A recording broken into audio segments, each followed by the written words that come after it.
Tonight, states of emergency as wildfires and storms rage. That's it. We're out. We've been evacuated. Utah getting scorched. It came out of nowhere, and you didn't think it was going to move as fast as it did. The Cottonwood fire exploding in size. 4th of July fireworks now banned. Things are pretty dire out there.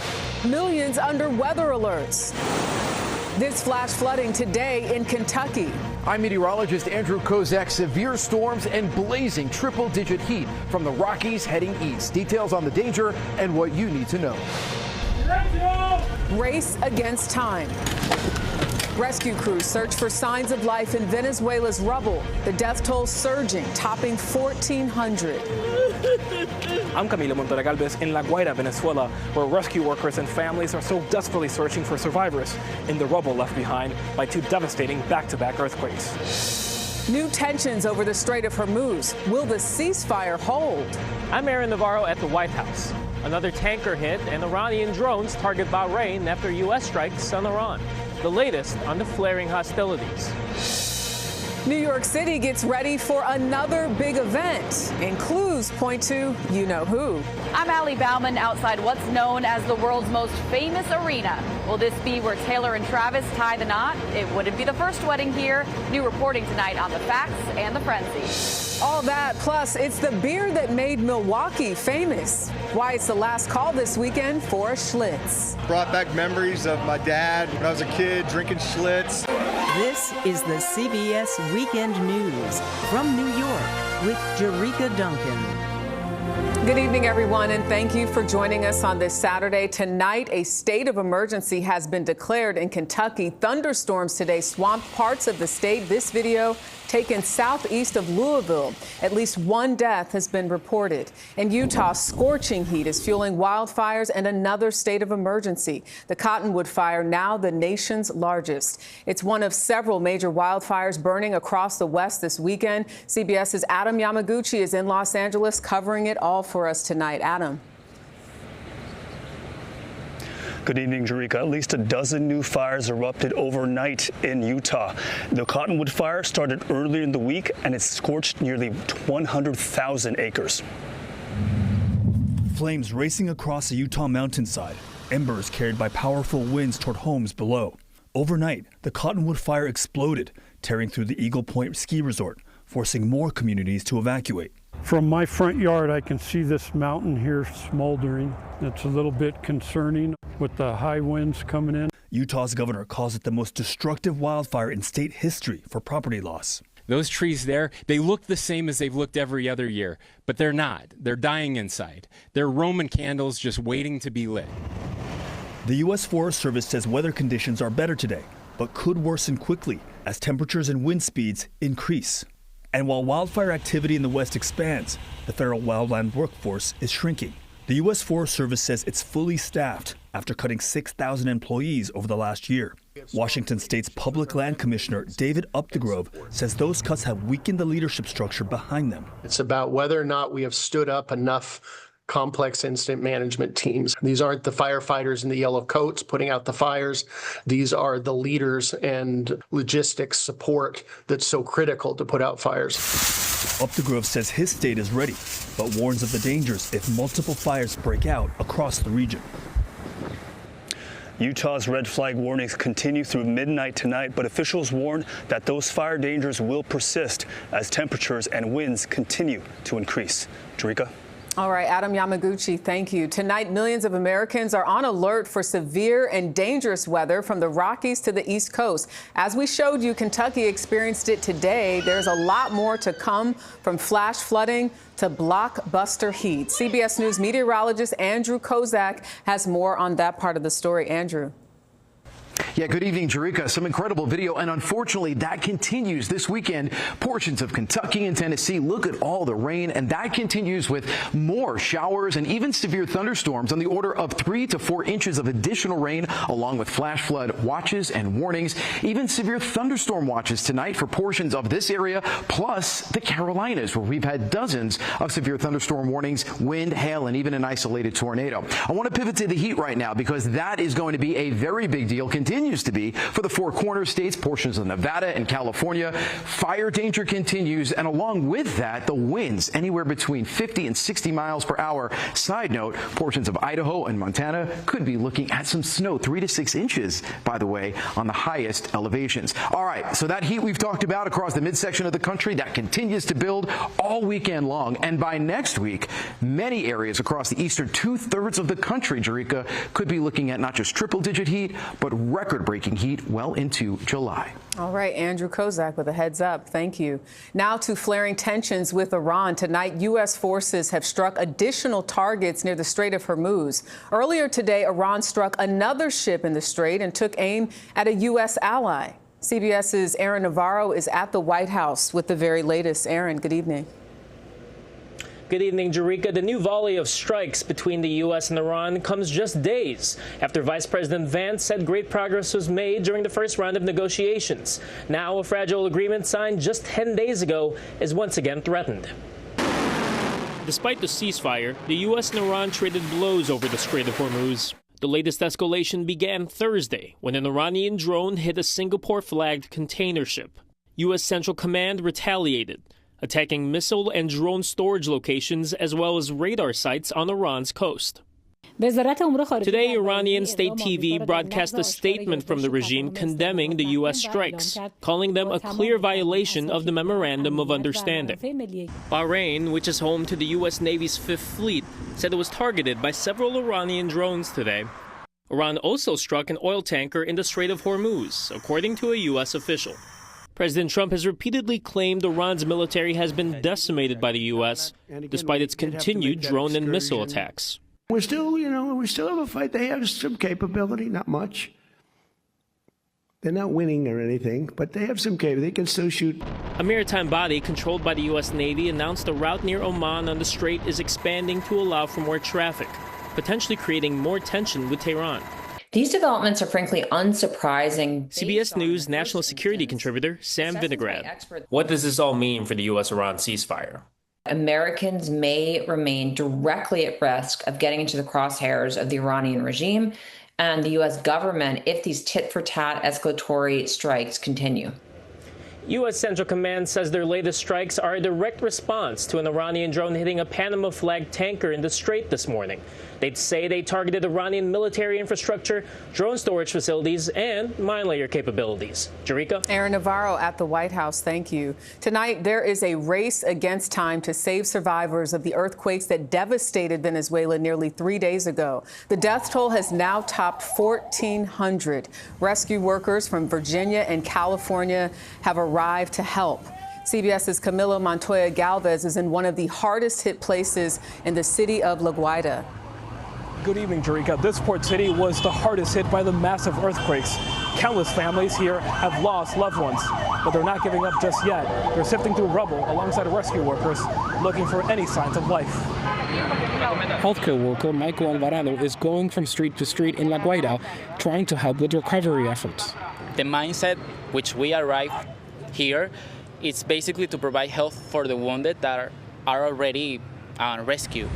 He lost several family members in Wednesday's earthquakes, but he's putting aside his pain for now, focusing instead on others. We are here providing help, providing food, medical assistance. Right now, we are trying to locate people that are still fighting for their lives. Officials here say at least 243 people have been rescued. In Caracas, Venezuela's capital city, members of this rescue team from Mexico searching through this building say they found the body of a woman believed to be in her 30s. With her, a small white dog who was still alive, a small sign of hope days after the earthquakes. You still have hope of finding people alive? I think it's difficult, but we have a chance to find some people alive. The UN says rescue workers here have seen horrific damage. 10 years of intense economic crisis and mismanagement have left this oil-rich country with a limited infrastructure. Here in La Guaira, residents of this building say it collapsed in just a few seconds, trapping many people inside. Laura Hernandez and her youngest son managed to escape, but her eldest son, 12-year-old Erid, did not. Mi hijo era un futbolista, era un niño. He was an excellent son, an excellent brother. He liked to play soccer. He was studious. The death tally here will likely continue to rise. The UN says 50,000 Venezuelans are still missing. Jerica? Such a sad story. Camilo, thank you so much. Police in Cambridge, Massachusetts are investigating a vehicle accident on a Charles River boat ramp. It involved one of the city's duck boats. More than 30 passengers were on board when a line towing it out of the river just snapped, causing the vehicle to flip over. 6 people were hurt and 2 of them seriously. Well, turning gears now, we have some new details about a mystery right here in New York City involving Taylor Swift and Travis Kelce. CBS's Allie Bauman is outside Madison Square Garden, and she has been following all of the clues. What do you know, Allie? Jerica, the mayor's office tells me an application has been filed for an event in and around Madison Square Garden on this coming Friday for 999 people, and Swifties are ready for it. Taylor Swift and Travis Kelce may be welcoming their wedding guests to New York. Sources in City Hall confirm a New York Times report that the superstar has rented Madison Square Garden for the July 4th weekend, with an intimate gathering of about 100 people planned there Thursday and a 1,000-person party on Friday, plus possible stage appearances. What do you think about that? Excited. I think it's cool for like a celebrity to do it, but like for like just like a random couple to do it, that's a little interesting. I think it's fitting for both of them. The Times also reporting several Kansas City Chiefs players have booked hotel rooms in Midtown Manhattan on those days. The city's mayor, Zohran Mamdani, may have spilled the beans last week. July 4th, America 250, Taylor Swift's wedding, all happening at the same time. NFL tight end George Kittle confirms he's invited, but played coy with Entertainment Tonight. Is it MSG? I have no idea. We don't know. I actually asked Travis last night and he laughed at me, so no. The Swift-Kelce wedding would not be the first at Madison Square Garden. Musician Sly Stone married actress Kathy Silva there in 1974. 8 years later, about 2,000 couples tied the knot at a mass religious ceremony. And online prediction markets are, of course, going wild with the wedding rumors. Jerica Kelce has the odds at 70% that Taylor and Travis will get married here at Madison Square Garden. And wherever they have it, we're wishing them the best. Allie, thank you. Tonight, one last pour for the beer that made Milwaukee famous. The last batch of Schlitz is being enjoyed right now at its hometown brewery. It's been discontinued after a 177-year run. Schlitz loyalists are drinking every last can, making sure not to drop an ounce of it. Still ahead on our Weekend Journal, we join a man retracing the journey to freedom along what's known as the Underground Railroad. But first, on the CBS Weekend News, this story. I'm Holly Williams in Beirut. We went close to the front line of a conflict that could derail U.S. negotiations for a lasting deal with Iran. Tonight, the leader of Hezbollah is rejecting the U.S.-Israel brokered ceasefire as a surrender. Hezbollah supporters protested riding motorcycles through Beirut's streets. The deal requires Hezbollah to disarm, and that could be difficult, as CBS's Holly Williams reports. The ancient city of Tyre in southern Lebanon has been fought over for thousands of years. Most recently, Israeli strikes shattered this neighborhood. We were given permission to travel to Tyre by the Hezbollah militant group, but they didn't control what we filmed. Since this conflict reignited in March, the city's been battered. Israel says it's striking Hezbollah, which is backed and funded by Iran and designated a terrorist organization by the US. This one here. But Rashid Mahmoud Al-Zain told us he has nothing to do with Hezbollah. Oh, wow, it punched a hole right through here. Look at that. Gone. And showed us the damage to his house from a strike right next door. Al-Zain told us they were given a warning over the telephone to get out by Israel's military, and nobody was injured. But he said he doesn't have enough money to rebuild. Tyre's around 8 miles from where Israeli forces are now occupying a section of Lebanon, nearly 250 square miles of territory. Israel says it needs a buffer zone to protect its own people from Hezbollah rockets and drones. Lebanon has deep divisions, and many people here do not support Hezbollah. The group's also a political party in Lebanon and even runs schools and hospitals. In Beirut, we saw one of the ways Hezbollah wins hearts and minds, handing out free sandwiches in a country where many are struggling to make ends meet. I'm a huge supporter of Hezbollah, actually. Ali's a computer science graduate who told us he loves America for its culture and freedom, but also hates it for supporting Israel. I've been raised on Hezbollah and loving Hezbollah. Explain to me why you love them. They are defending my house, my land, my family, my sister and my brother. They are defending me. So that's why I love them. An intractable conflict that could now derail US efforts to negotiate a lasting peace deal with Iran. Holly Williams, CBS News, Beirut, Lebanon. Still ahead on the CBS Weekend News, thousands take to the roads of Rome to celebrate an iconic scooter.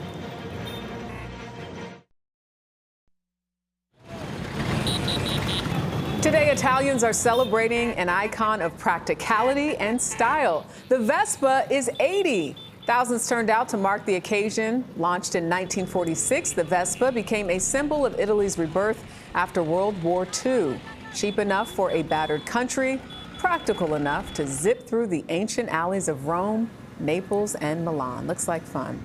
A sky-high anniversary in Canada. For 50 years, the CN Tower has risen above Toronto. It was built by the Canadian National Railway and today remains a symbol of innovation. At just over 1,800 feet tall, the CN Tower stood as the world's tallest freestanding structure until 2007. Today here in New York City, Mayor Zohran Mamdani showed he's a man of the people. Wearing a suit and tie, the mayor took the plunge, joining others jumping into a city pool in Harlem, kicking off the summer season.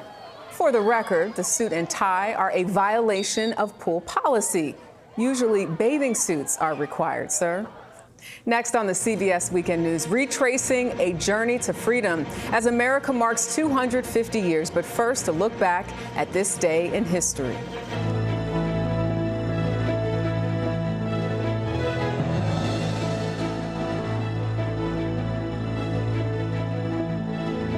The Space Shuttle Columbia returned to space for the 4th time today. And we have solid motor ignition and liftoff.